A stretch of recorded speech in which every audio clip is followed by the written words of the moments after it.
Poison is packed with secrets, suspense, and sizzling romance between a good girl and 3 bad boys.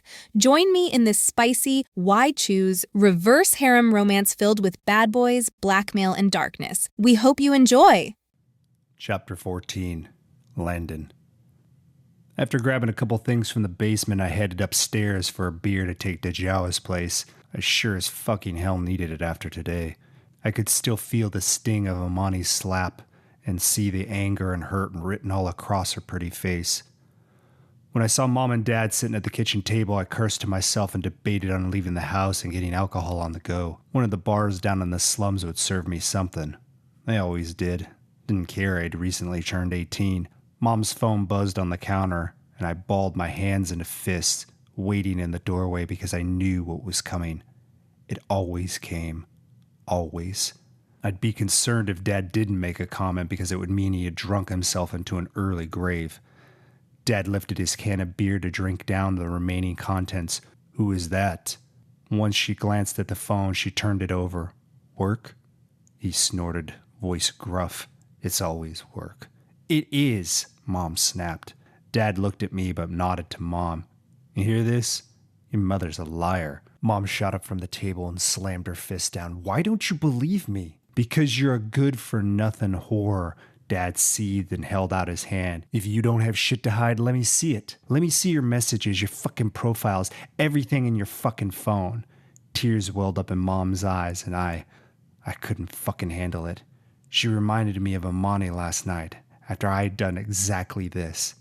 Exactly what Dad did every freaking time Mom received a message. A heap of guilt washed over me. Why can't I have any privacy? Mom screamed, grabbing her phone. I wanted to help her, like I usually did, but I couldn't move from the spot. Last night, I had turned into Dad, the man I despised the most. Before she could move, Dad grabbed her phone from her hand, tore it away from her, and shoved her back, sending her flying against the countertop. She glared at him but didn't move to stop him, unlike Almani last night. There is nothing there. Dad scrolled through the phone and shook his head. What'd you do to his message? Where you hiding them? I'm not talking to anyone. My heart ached, my throat closing up. All my life, I'd hated Dad. And now I was acting just like that motherfucker to someone that I wasn't even dating. But I couldn't even describe the feeling of seeing those other men in Amani's Discord. I felt like I was drowning, like I deserved this pain, but refused to accept it. I wanted her. I wanted her so bad, but she didn't want me. Nobody did. At least not in a real relationship. Only to fuck. You're a fucking liar, Dad said to her, jaw clenched. She's not lying, I finally spoke up, nodding at Mom to leave the room while she could. If she stayed any longer and continued to fight with him, it would get worse for all of us. It always did. Every freaking night. They were the reason I'd started talking to people online. I needed an escape. She's a whore. No, she's not. She sleeps with other men. She fucking doesn't, I snapped.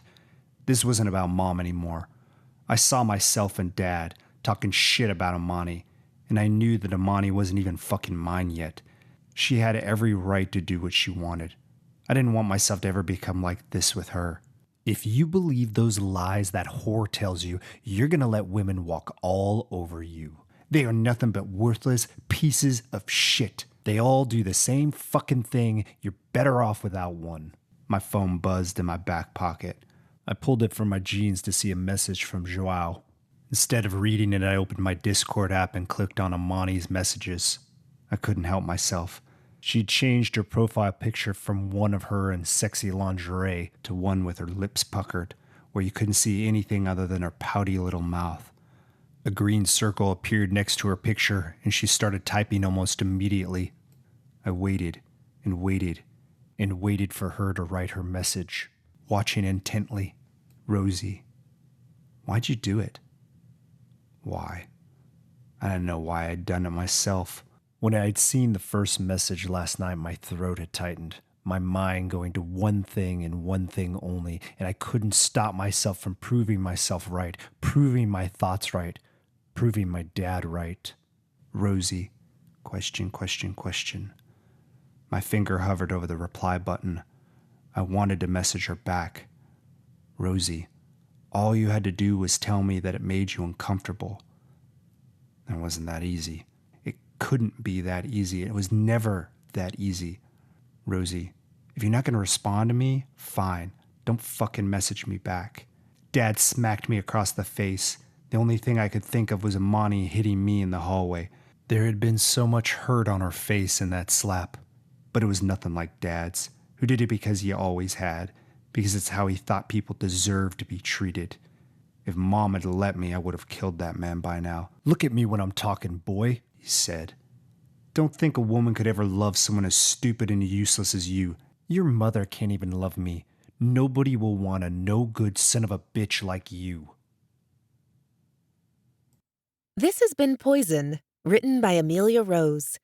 Narrated by Audrey O'Bain, Vels Library, Hector Carrillo, and Zach Bostrom. Copyright 2022 by Amelia Rose. Production copyright by Amelia Rose. Thank you for listening.